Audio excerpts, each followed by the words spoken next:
Sveiciens visiem, kas ieradušies. Vēl mirklīti pagaidīsim.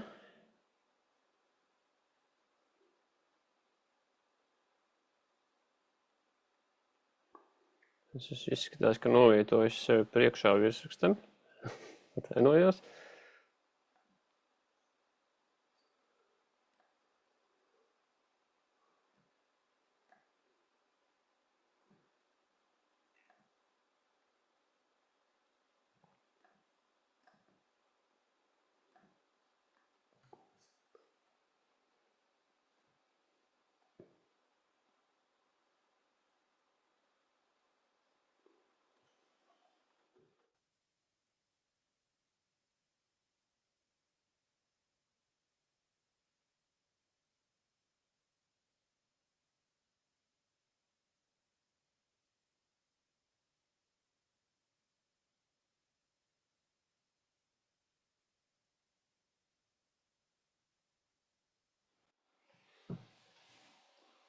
Izskatās, ka tie, kas reģistrējās, būs kaut kur aizgulējušies šodien.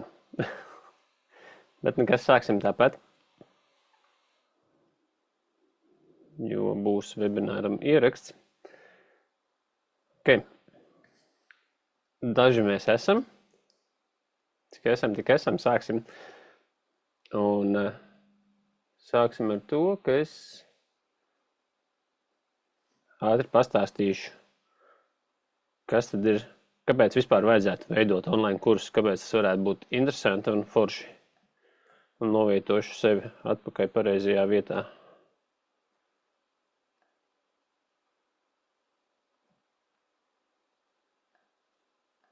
Ok. Tad droši vien jau paspējāt izlasīt, kamēr es ķimerējos, kad online izglītības tirgus visu laiku ir augošā līknē. Un līdz 2026. gadam tiek prognozēts, ka tā vērtība sasniegs lielus ciparus, 460 miljārdus dolāru, tas gan ir tā globāli, bet arī Latvijā tā tendence ir novērojama, ka visu laiku tā vēlme izglītoties attālināti aug.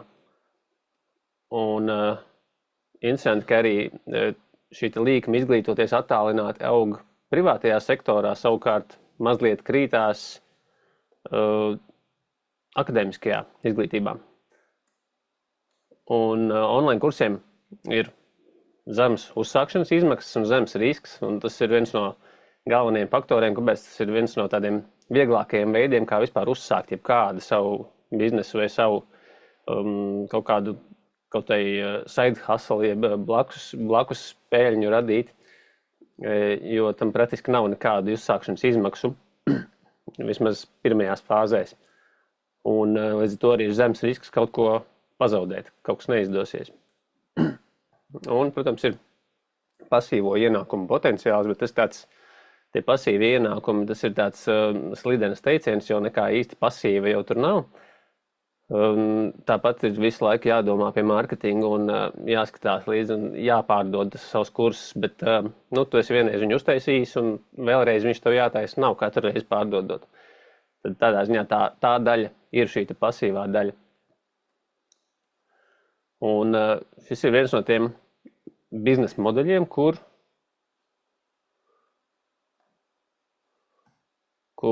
saucamais net profit margin, jeb tā robeža, kas mums tā nauda, kas paliek pāri pēc visiem izdevumiem, var būt pat 70% un vairāk. Atkarīgs no tā, kādu šo te modeli tu sev esi sakārtojis. Bet, principā, uzņēmumam paliek, ja tas ir tavs ījā, ja tu neesi pašnodarbinātais, tad uzņēmumam paliek pāri gan daudz. Ne visos, tā teikt, biznesa modeļos tas ir iespējams. Tas par to, kāpēc varētu būt interesanti veidot šos te online kursus. Šis webinārs domāts tiem, kas vēlās varbūt izveidot savu pirmo kursu, vai arī vēlās nopelnīt ar savu hobiju, vai ir kādiem coachiem, konsultantiem, kas ir izsmēluši savu kapacitāti šajā 1-pret-1 sarunās un konsultācijās, un vajag kaut kā skalot uz augšu savu biznesiņu. Vai arī kāds varbūt jau ir veidojis kursus un grib paplašināt savas zināšanas, vai arī satura veidotāji, kas ir uzaudzējuši savu auditoriju un vēlās tagad monetizēt un kaut ko iesākt ar šo te savākto auditoriju. Un varbūt tie, kas mēs esam, daži varam padalīties, kas tad tu esi? Ko tu sagaidi no šī webināra un kāds ir tavs mērķis šodien? Kurš no šī te saraksta varbūt esi tu? Ierakstam čatiņā, lai mēs varam saprast, ar kādu auditoriju es runāju.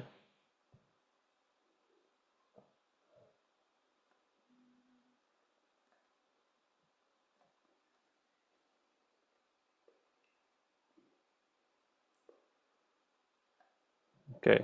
Jānis raksta, pašlaik veido kursu. Guntars drīzāk hobiju, pieredze 0. Okay, Jānis, kādu kursu tu veido, varbūt padalies? Kāda tēma? 3D modelēšana. Super. Ok, lieliski. Ko šodien uzzināsim? Kādas ir tās biežāk pieļautās kļūdas, veidojot kursus? Un arī tās biežāk iebildumi un šaubas, ko cilvēki saka, kāpēc viņi izvairās veidot šos kursus. Un tādu 3 soļu procesu, jeb 3 fāzu procesu, pareizāk būtu līdz tādam foršam ideālam kursam, manā skatījumā. Un, ja tu izturēsi līdz beigām, es domāju, mēs vajadzētu būt, ka iekļausimies apmēram stundā, tad saņemsi piekļuvi pirmajai nodarbībai, ierakstam no man iepriekšējā kursa par šo tēmu, varēsi noskatīties par idejas radīšanu. Kas es esmu, kāpēc klausīties, ko es stāstu? Mani sauc Kristaps Brikmanis, es veidoju kursus un mācu to darīt citiem kopš šī gada sākuma. Pats veidoju kursus kopš 20. gada. Parādīšu arī, ko es esmu veidojis. Līdz šai kursu veidošanai es 10 gadus esmu bijis, vairāk kā 10 gadus esmu bijis pedagogs mūzikā. Es mācīju ģitāru grupās, un tad, kad, protams, atnāca Covid, es to darīju arī attālināti. Un pēc tam arī sāku veidot kursus gan ukulelē, gan ģitārai un citām tēmām. Un īstenībā es sāku tur, kur visticamāk tu esi šobrīd. Ar diezgan mazām zināšanām par online kursu veidošanu. Kādas tad ir tās biežākās kļūdas? Bieži vien tas piedāvājums, kā tu formulē to savu kursu, viņš tāds pārāk vispārīgs. Un vispārīgs tādā nozīmē, kad, ja es, teiksim, veidoju ģitāras kursu, un es saku, šeit ir ģitāras kurs, tad tādu ģitāras kursu ir 100, ja ne 1000. Un, lai tu šādu te vispārīgu kursu pārdotu, tev ir jābūt jau tā kā personīgiem zīmolam diezgan izveidotam, jābūt, vai, ja tas ir ģitāras kurs, tad tas tev jābūt mūziķim ar seju jau, lai tu varētu viņu tā forši pārdot. Un savukārt, ja tev nav tādas izveidota jau brenda nozarē vai tajā nišā, kur tu veido kursu, tad ir svarīgi pozicionēt pareizi to savu piedāvājumu. Un tad vēl ir viena bieži pieļauta kļūda, ka šī ideja pirms kursa veidošanas viņa netiek pārbaudīta. Un tas nozīmē, ka, teiksim, arī kā es veidoju savu pirmo ukuleles kursu, par ko es parādīšu vēlāk. Patiesībā tas tūlīt arī sekos, pārlec pāri, bet tā ideja tāda, ka tu nepārbaudi savu ideju, vai tas, ko tu vēlies būvēt, vai tas kādam vispār ir vajadzīgs. Un laicīgi neveido auditoriju, tas ir tikko tev ienāk prātā ideja par kursu, tev vajadzētu savos sociālos tīklos jau dalīties un runāt par šo tēmu, nevis gluži par kursu, bet tieši par to tavu sfēru, par tavu tēmu un pulcēt sev apkārt cilvēkus, kas ir šajā tēmā, kam interesē tas, ko tu stāsti, un kam interesē, teiksim, Jānis runā par 3D modelēšanu, tad attiecīgi viņa sociālos tīklos pulcējās cilvēki, kuriem interesē šī tēma, interesē 3D modelēšana, un viņi tur sāk pulcēties tavos sociālos tīklos. Okay. Un savukārt, ceturtā tāda biežākā pieļautā kļūda, ka tu pārmērīgi koncentrējies uz teoriju un nav šīs praktiskās daļas, un tas kurs izveidojās tāds diezgan akadēmisks, un līdz ar to viņš ir vienkārši garlaicīgs. Un arī es šīs kļūdas sākumā pieļāvu. Šis bija manas ukulēles kursus, tur ir mājaslapas screenshots, un kāda bija tā ķibele ar manu kursu. Man likās, ka es uztaisīju foršu kursu, viņš arī bija viņš bija kvalitatīvs, viņš bija labs, tur bija labi skaņa, labs video, pietiekoši daudz materiālu, rezultāti cilvēkiem, kas viņu mācījās, bija labi, bet es viņu tomēr likvidēju, jo es viņu nespēju pārdot tādā apjomā, kā es viņu gribēju pārdot. Un tās kļūdas, ko es pieļāvu, bija arī šis piedāvājums, kā es jau minēju, bija pārāk vispārīgs piedāvājums, vienkārši ukulēles kursus. Un it kā ukulēles kursu kā tādu nav daudz, bet ukulēle pati par sevi ir tāda šaura niša samērā. Līdz ar to pie šī piedāvājuma pozicionējumu vajadzēja piedomāt savādāk, lai tas neizskanētu tikai kā vienkārši ukulēles kursus, ko cilvēki pat daudz nemaz nezina, kas tā ukulēle tāda vispār ir. Un vēl bija viena no kļūdām, ka man bija pārāk maz mārketinga. Es sabijos ieguldīt reklāmā, un principā man bija izveidota sociāla tīkla speciāli priekš šiem kursiem, un es varbūt reizi nedēļā kaut ko nopublicēju. Un pirms kursa palaišanas es praktiski nepublicēju neko. Es izveidoju, burtiski priekš reklamēšanās, izveidoju sociālus tīklus. Tas nozīmē, ka man bija absolūti nulles auditorija, tad, kad es gribēju kursu palaist, un nebija nekāda tāda skaidra ilgtermiņa plāna, kā šo kursu pārdot. Un es domāju, es uztaisīšu un palaidīšu, un tad pēkšņi visi pirks ne no kurienes. Protams, ka tā nenotiek. Un tas, ko es arī neapzinājos, ir cik liela nozīme ir atsauksmēm no šiem pirmajiem klientiem, kas man bija, cik ļoti svarīgi bija savākt no viņiem atsauksmes, lai es varu uzlabot šo landing page, uzlabot prezentācijas nākamās un uzlabot šo kursa ārējo veidolu, lai es viņu varu pārdot veiksmīgāk. Tad es pieļauju, burtībā visas kļūdas, ko varēju pieļaut, es pieļauju. Es uzfilmēju kursu, nevienam nepajautājot, vai kādam tādu vajadzēs. Es sēdēju turpat mēnesi veidojot saturu un ieliku sociālos tīklos, palaidu reklāmiņu un domāju, man būs daudz naudas. Un, protams, ka tā nenotika. Bet nē, bija klienti, un tie, kas izgāja šo manu kursu, viņi arī atsaucās un bija priecīgi un bija labas atsauksmes, bet es viņus nepratu pareizi izmantot pēc tam. Un nepratu pārdot savu kursu, līdz ar to nācās viņu likvidēt. Un pēc tam es vēlāk veidoju ģitāras kursu, kur arī es sastapos ar to pašu problēmu, ka es uztaisīju šo piedāvājumu pārāk vispārīgu, vienkārši ģitāras kursu. Un tāpat problēma, kas ar ukulēli, ar mūzikas kursiem tā būs diezgan tāda stabila problēma tiem, kas mēģinās tādas taisīt, ka, ja tev nav mūziķa autoritātes, ja tāds brands jau sagatavo, tā kā, ja tu neesi jau mūziķis pazīstams, tad ir grūti pārdot kaut kādu mūzikas produktu. Un es arī pārāk maz pievērsos šim mārketingam, pārāk maz atkal runāju sociālos tīklos, pārāk maz kaut kādus postus liku, netaisīju YouTube kanālu, kur es kaut ko pats spēlēju. Līdz to nav, ja neviens tev neredz, tad neviens ir nenopirkt. Un līdz to es arī pārāk ātri atmetu ar roku, jo es tur varēju vēl izdarīt lietas, lai viņš aizietu tas kurs. Galā es viņu pārtraucu, jo es arī sapratu, ka izrādījās, es to ikdienā nemaz negribu darīt.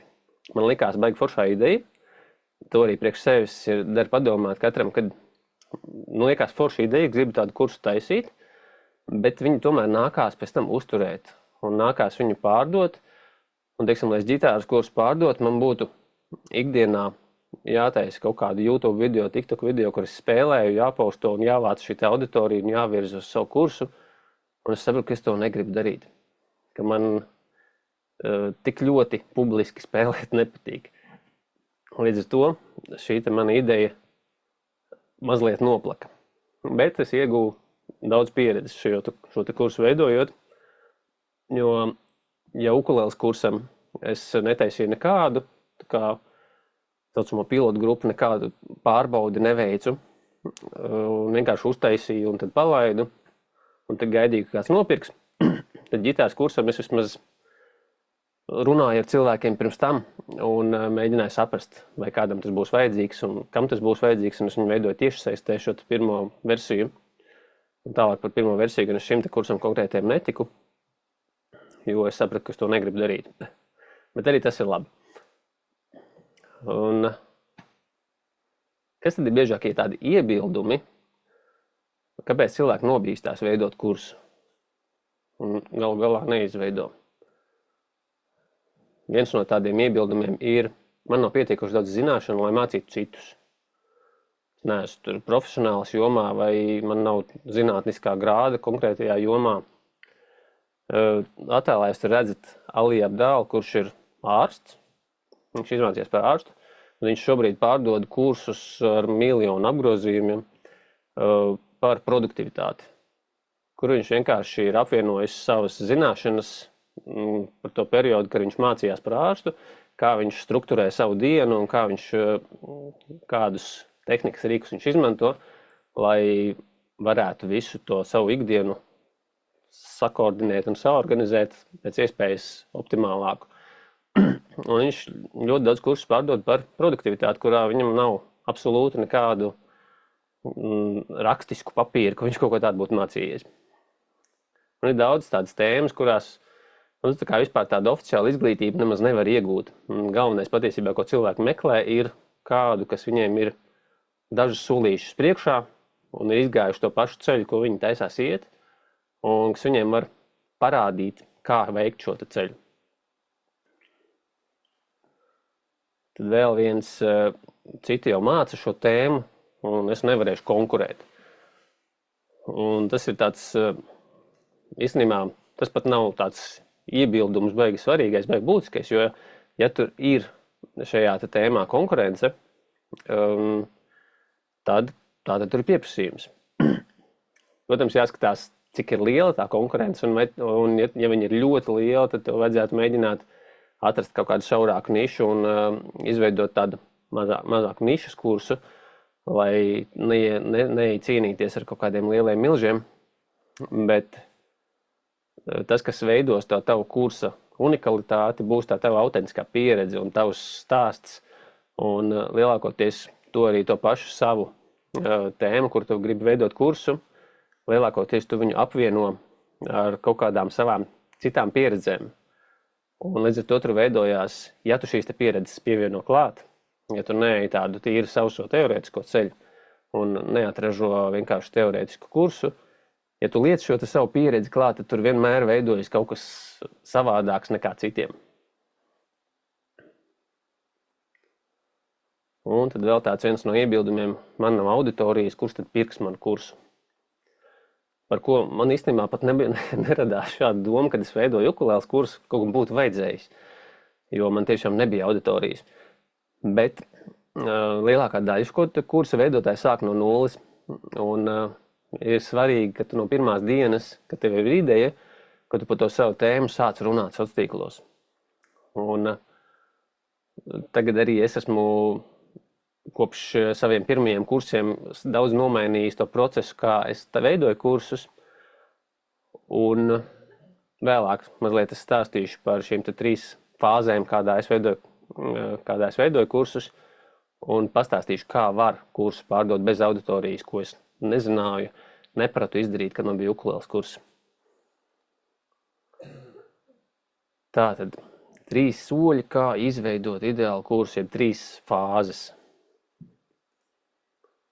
3 soļu process ir alfa versija, beta versija un evergreen versija, jeb tādas 3 kursu versijas. Un kā tas izskatās, varbūt jūs zinat, kas ir SaaS produkti, vai ne? Iespējams, software as a service vai kādas datorprogrammas, ka tiek veidots. Vispirms parasti šim te projektam tiek izveidots MVP, jeb Minimal Viable Product. Es šķiršu uz priekšu.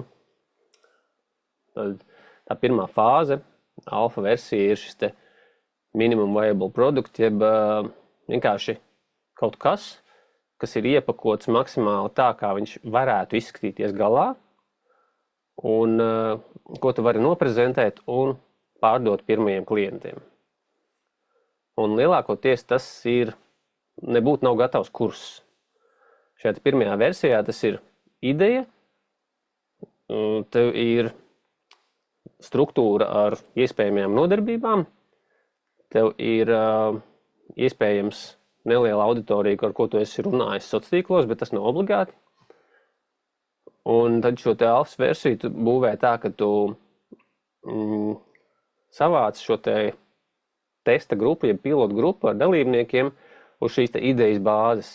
Tu stāsti, es veidošu šādu te kursu, un man ir vajadzīgi testa grupas dalībnieki. Tu izstāsti, kāds šis te kurs varētu izskatīties galā. Tu piedāvā saviem draugiem, paziņām, saviem visiem Facebook draugu listai, varu personīgas ziņas uzrakstīt, Instagramā var uzrakstīt. Ir ļoti daudz stratēģiju, kā tu vari savākt, atrast šo te pilotu grupu no 5, 6, 7 cilvēkiem un sākt veidot kursu. Bet tu jau viņu esi jau pārdevis, pirms viņš vēl ir gatavs. Un šo te pirmo versiju tu veic tiešsaistē, kur tu vari tiešo stāstīt saturu, komunicēt ar cilvēkiem tiešajā, un viņi tev dod feedback uzreiz atpakaļ, un tu vari šo te kursu pielāgot, veidot, mainīt nodarbības, saprast, kādai tai struktūrai jābūt tā, lai viņa atbilstu šai te tavai mērķa auditorijai, ko tu esi atradis. Jo tā mērķa auditorija, kad tu nosaki savu piedāvājumu, kad tu pozicionē savu piedāvājumu, šī mērķa auditorija pati tev atrodās pēc tā tavu piedāvājumu. Tos, kurus uzrunā šis te piedāvājums, tie arī atnāk. Un, attiecīgi, šis ir te process, kādu es savā kursā esmu izveidojis tagad, kad tu saproti ideju, noformulēju šo savu piedāvājumu. Es runāju bez elpas, aizmirstu, ka jāelpo. Un tad pamazām šajā te procesā arī paralēli šai te alfas grupai turpini stāstīt sociālos tīklos, veido auditoriju. Un ar šo te grupu tu arī vari noteikt cenu, kāda šim te kursam varētu būt galā. Ir tehnikas, ar kurām tu vari uzdodot konkrētus jautājumus. Parasti nepietiek ar to vien, ka tu paprasi, cik jūs būtu gatavi par šo maksāt. Lielākoties, ja tu to izdarīsi vienkārši kaut kādā anketā, parādīs, noprezentēs kursu un paprasīt, cik jūs būtu gatavi par šo maksāt, cilvēki var nosaukt cenu, pirmkārt, kas tev nepatiks, kas būs par zemu, un atvainojos.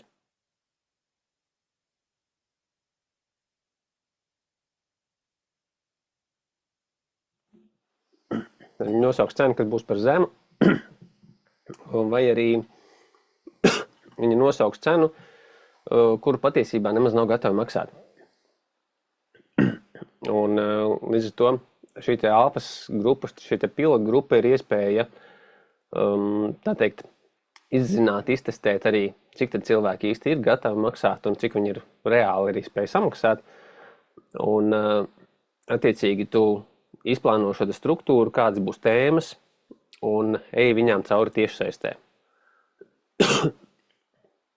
Un šādā veidā tu iztestēt saturu, pielāgo viņu, saproti, kas strādā, kas nestrādā, met ārā tēmas, kuras ir iespējams liekas, vai pievieno tēmas, par kurām tu iespējams bija aizmirsis, un ja tu sēdētu viens pats pagrabā un filmētu savas nodarbības, tad visticamāk tu uztaisītu kursu, pat nepadomājot par to gala lietotāju.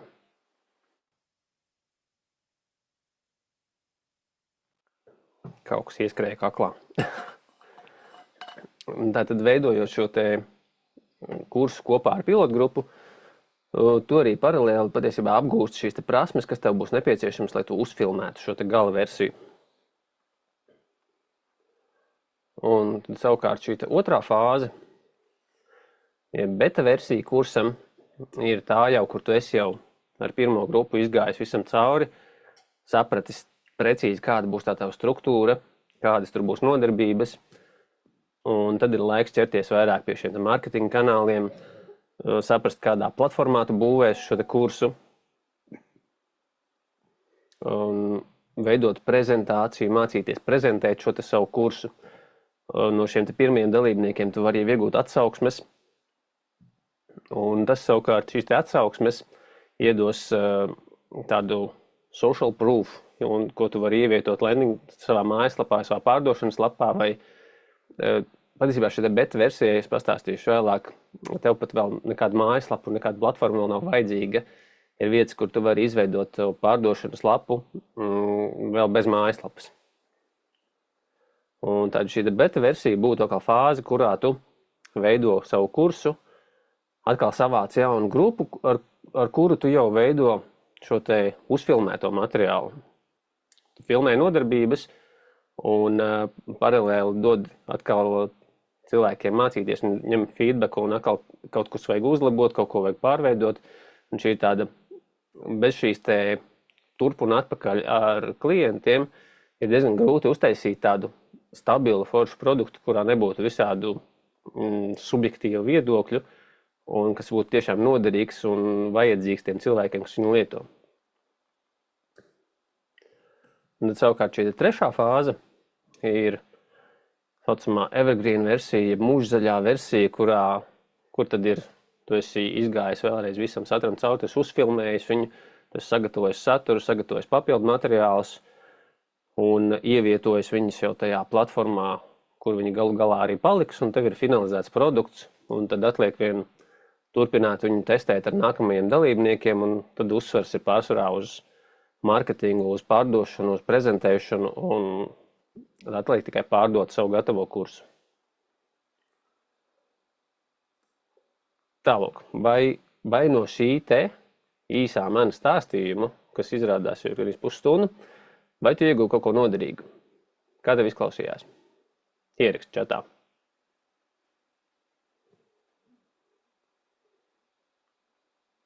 Kas jau rakstīja? Jānis rakstīja, kad veido jau kursu. Kā tu veido šobrīd kursu?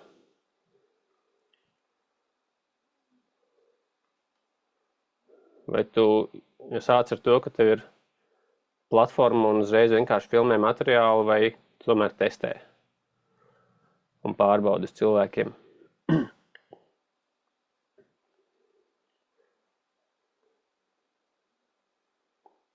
Okay. Turpināsim ar to. Vai vēlēs vairāk uzzināt, kāds ir šis 3 soļu process?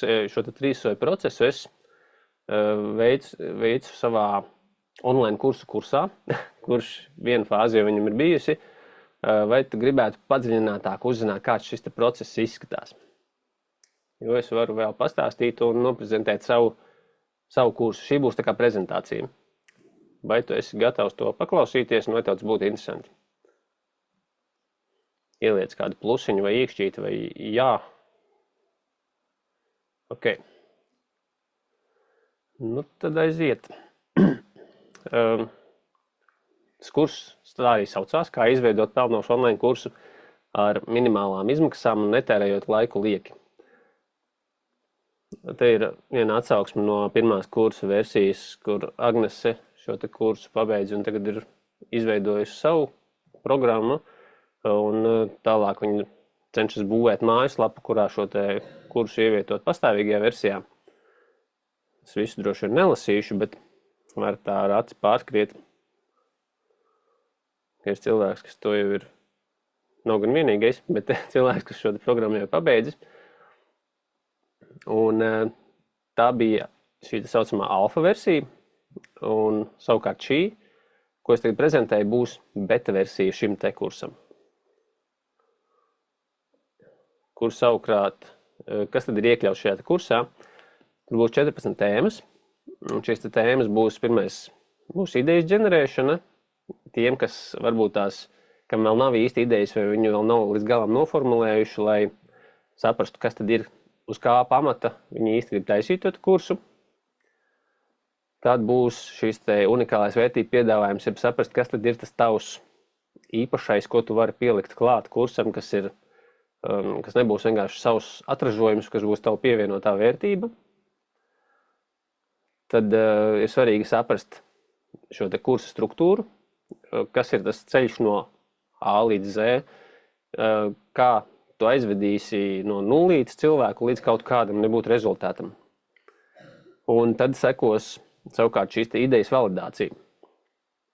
Jo tad, kad tu esi sagatavojis piedāvājumu, izplānojis struktūru, to viņi vari kādam prezentēt, piedāvāt. Un ne tikai fiziski cilvēkiem, bet arī parādīšu, kur internetā iespējams pārbaudīt savu ideju, sameklēt, validēt, vai kādam tas būs interesanti, vai tas būs vajadzīgs. Un tas arī palīdzēs pie šīs te pozicionēšanas, pie sevis pozicionēšanas vairāk. Un savukārt, kad tu esi validējis, ka jā, šī ideja ir vērtīga, viņam būs kādam noderīga un ir vērts šo kursu būvēt, tad sekos cenas noteikšana un testa grupas veidošana. Un savukārt tad ar šo testa grupu tu sāc veidot kursa saturu. Un tas notiek vairs tā, ka tev jau šī testa grupa jau ir tiešsaistē, un tu šo saturu veido pa vienai nodarbībai, pa solītim. Tev ir viena nodarbība nedēļā tiešsaistes, tev ir viena tēma, kurai tu izēji cauri tiešsaistē, un bez tam feedbacks, komunikācija, un tu turpini ar nākamo tēmu. Un tu veido šo kursu saturu tā kā pa solītim. Un savukārt tālāk 8. tēma ir tehniskās prasmes, video, skaņa, gaisma, kuras tev īsti vēl šajā tiešsaistes procesā nav tik aktuālas. Tur pietiek ar minimāliem tehniskiem līdzekļiem. Tur ir dators, jebkāds apgaismojums, plus mīnus ciešams. Un galvenais, pats svarīgākā lieta patiesībā ir mikrofons. Jo, ja tev ir slikta skaņa, tad to ir daudz grūtāk cilvēkiem panest nekā, ja tev ir mazliet graudaina bilde vai tumšāka vai nav tik kvalitatīvs attēls. Tā kā svarīgākais ir skaņa. Un savukārt, kad tu šajā pirmajā versijā vadi kursu tiešsaistē, tad šajā tiešsaistes režīmā arī tā kā mēs šobrīd sarunājamies, cilvēkiem ir daudz vieglāk psiholoģiski piedot visādas nepilnības un panest kaut kādas kļūdas, jo tas notiek tā kā dzīvajā sarunā. Līdz ar to materiālam nav jābūt tik nopulētam, un tu tādā brīvākā formā var iziet tam procesam cauri. Un tad savukārt ir laiks būvēt pārdošanas lapu savai beta versijai, kas jau ir nākamā fāze, un saprast šos klientu ceļus, kā tu viņus virzīs uz kursu, padomāt par mārketingu, kā tu pārdosi savu kursu, šo beta versiju jau, kādā platformā tu to visu liksi. Un svarīgi pirms tās platformas izvēles ir padomāt tieši par tehniskajām vajadzībām, kādas tev būs nepieciešams, jo platformas ir daudz un dažādas, un iespējas viņās ir dažādas. Līdz ar to ir svarīgi saprast, kas īsti tev būs vajadzīgs, kāda funkcionalitāte un cik tu esi gatavs par to maksāt. Un tas tev palīdzēs izvērtēt, kādu platformu izvēlēties. Un, protams, ka tev ir jāiemācās prezentēt savu kursu un pārdot viņu. Un tāpat tas, ko es stāstīju par savu ukuleles kursu, ko es nepratu izmantot, ir kā vākt atsauksmes, kā viņas strukturēt un kā pielietot atsauksmes, lai tu varētu vieglāk pārdot savu kursu. Tad, kas tajā kursā būs iekļauts, būs šīs te iepriekš minētās 14 tēmas. Katrā šajā tēmā būs vairākas video nodarbības, video un paskaidrojošs teksts. Un būs sagatavs un darba lapas daudzās tēmās, kas būs aizpildāmā formātā arī. Piekļūsim tam kursam ir 12 mēnešus. Gala kursam, gala variantam, Evergreen versijai, šī cena būs 600 eiro. Bet šī te, ko es jums prezentēju, šobrīd tā vēl būs beta versija. Līdz ar to es no savas puses garantēju, ka tu izejot šo procesu, izejot visas nodarbības, būsi izveidojis stabilu pirmo kursu versiju, būsi savācis šo testa grupu, tev būs gatavs plāns, kā novest kursu līdz galam, līdz finalizētam produktam, un arī, ja tu kursu uzsākot 14 dienu laikā nolemsi, ka šis tomēr nav priekš tevis, ka tev nepatīk, kā es runāju, vai tev nepatīk saturs, ko es dodu, tad atgriezīšu tev visu iemaksāto naudu. Un savukārt, tā kā es prezentēju beta grupu, beta versiju, tad tu palīdzi man uzlabot šo saturu vēl, izejot cauri šeit jaunajai versijai. Tu dod atsauksmi pabeidzot kursu, un tu saņem 55% atlaižu kuponu. Te ir links, kuru es arī iekopēšu, kur landing page parādīšu, kāds izskatās. Un kuponu kodu arī iekopēšu, bet tur šajā brīdī uz vietas vēl nekas nav jāmaksā, ja tu gadījumā izvēlies šo kursu iet. Tūlīt nodemonstrēšu, kāds izskatās.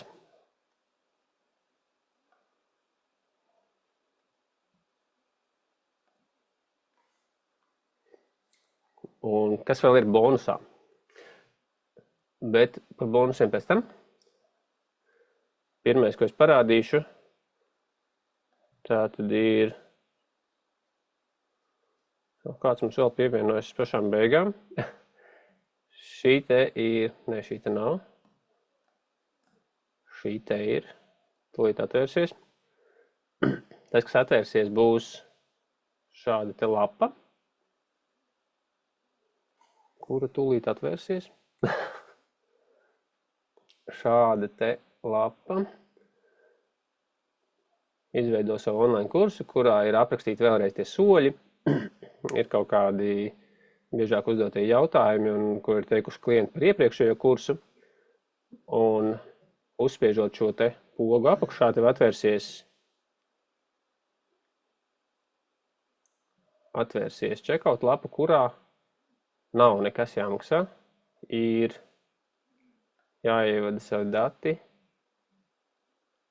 jāievada šis te kuponu kods, reģistrējās pasūtījums, un tad es vienkārši uztaisu rēķinu pēc tam. Jo, iespējams, varbūt tev ir SIA, tu gribi uz uzņēmuma šo te rēķinu, līdz ar to tas būs manuāls process. Bet kaut kas man ir noticis ar internetu šobrīd ļoti lēns reizē ar Zoom. Labi, tad, kad atvērsies, es turpināšu pastāstīšu šo. Bet ejam atpakaļ uz prezentāciju, kuru man aizvērās vispār ciet. Tad, kas tad mums vēl ir bonusā? Tad mums ir šīs te 14 tēmas ar video nodarbībām, un mums reizi nedēļā otrdienās ir Zoom jautājumu un atbilžu sesija, kas ir kā atbalsta sesija, kur tu izejot cauri kaut kādām tām nodarbībām, kas būs pieejamas, tu uzdod jautājumus, pārliecinies, vai tu ej uz priekšu pareizi, vai viss ir ok. Tāpat mums būs slēgtais čats saziņai, kur var ikdienā starp šīm te nodarbībām komunicēt. Un tev ir piekļuvi šos 12 mēnešus, un arī visus šos 12 mēnešus tev ir atbalsts, ja piekļuvi šīm te Zoom jautājumu un atbilžu sesijām. Visi gadu garumā. Un vēl tāds superliels bonus ir visi iepriekšējās grupas, alfa grupas ieraksti, kas ir, tur bija 12 tēmas, uz kurām mēs gājām cauri. Visi šie te nodarbību ieraksti būs pieejami tev uzreiz. Šim te procesam mēs pārējiem iesim cauri pamazām, bet iepriekšējiem ierakstiem tev būs visam pieeja uzreiz. Un tā kā viņš notika tiešsaistē, tur katra nodarbība bija gandrīz 2 stundas, līdz ar to tev būs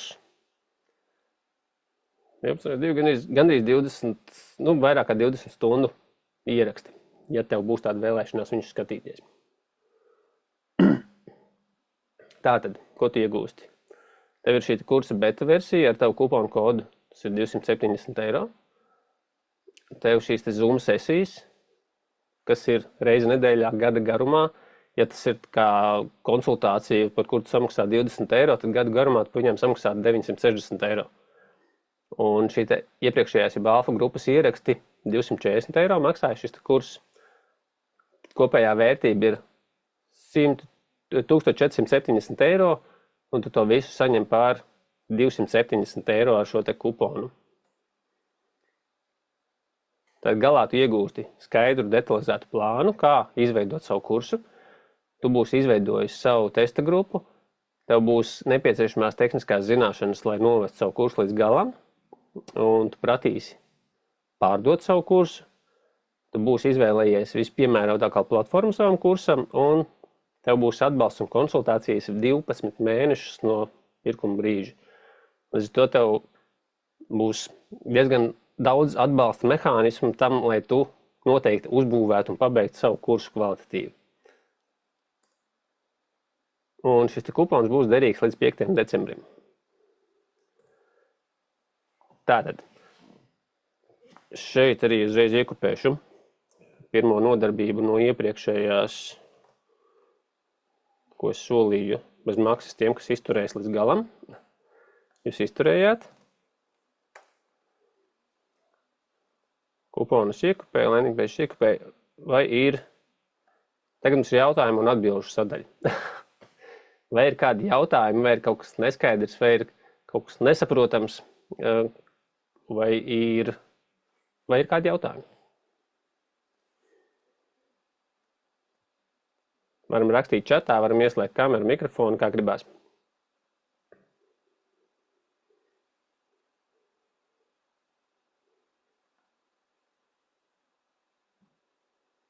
Uzmanīgi klausos.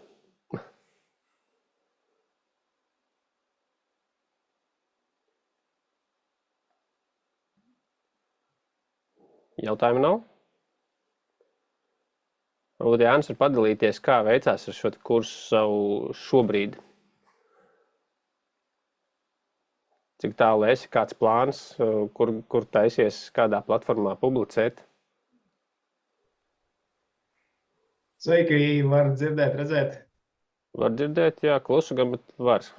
Ir, sveiks. Jā, es esmu jau diezgan tālu tajā procesā, un man tā zināšanas par tām platformām arī ir diezgan, es jau esmu izlošņājis diezgan to gaisu, gan par skolu platformu, gan par Podiju, gan par visām populārākajām. Un jā, vienkārši tagad esmu tajā procesā, ka filmēju tās nodarbības, jo tā kā tā 3D modelēšana diezgan sarežģīts tas process, un tur diezgan laikietilpīgs ir tas viss, lai to tā secīgi un labā kvalitātē pasniegt. Tā kā tas ir lielākais izaicinājums, bet pēc tam par platformām, par klientu piesaisti, tur man tie soļi ir diezgan skaidri. Un tu jau esi izvēlējies platformu? Visticamāk, tā būs skolu platforma. Skolu. Tad diezgan jābūt drošam, ka tev uzreiz ir apgrozījums, ko turēt. Tas mēneša maksājums arī nav tik liels. 99 eiro, man liekas, ne? Bet ne dolāri. Jā. Nav arī maziņš. Nav arī maziņš, jā. Kaustos skatās, vai ne? Ok. Kā tev vispār likās šis te, ko es pastāstīju, bija noderīgi? Jā.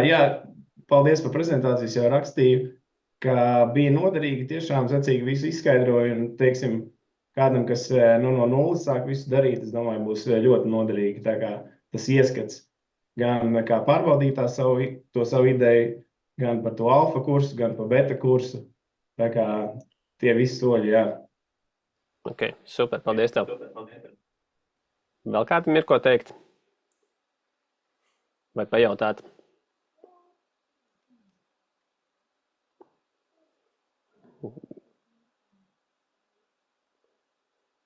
Gunters minēja, ka grib hobiju pārvērst par kursu. Kas tas ir par hobiju?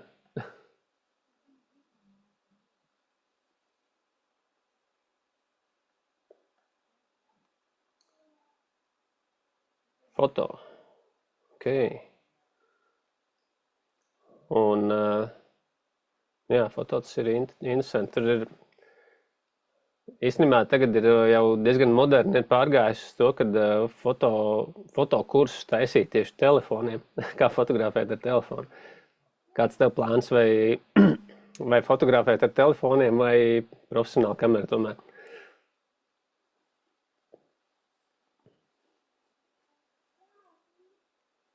Un kaut kur arī stāv. Es gan ar šo filmēju vairāk. Nav gluži pro kamera, tāds entry level. Bet kanons.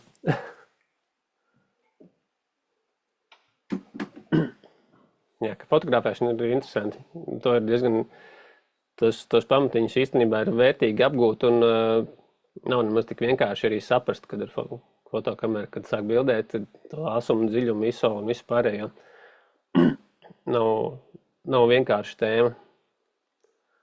Tā kā tas varētu būt interesanti, jā. Super, ok. Ir jums par ko padomāt. Es esmu visu izstāstījis, ja jums jautājumu nav, tad saku visiem un tā šodien. Paldies, ka piedalījāties. Un varbūt uz tikšanos. Tā.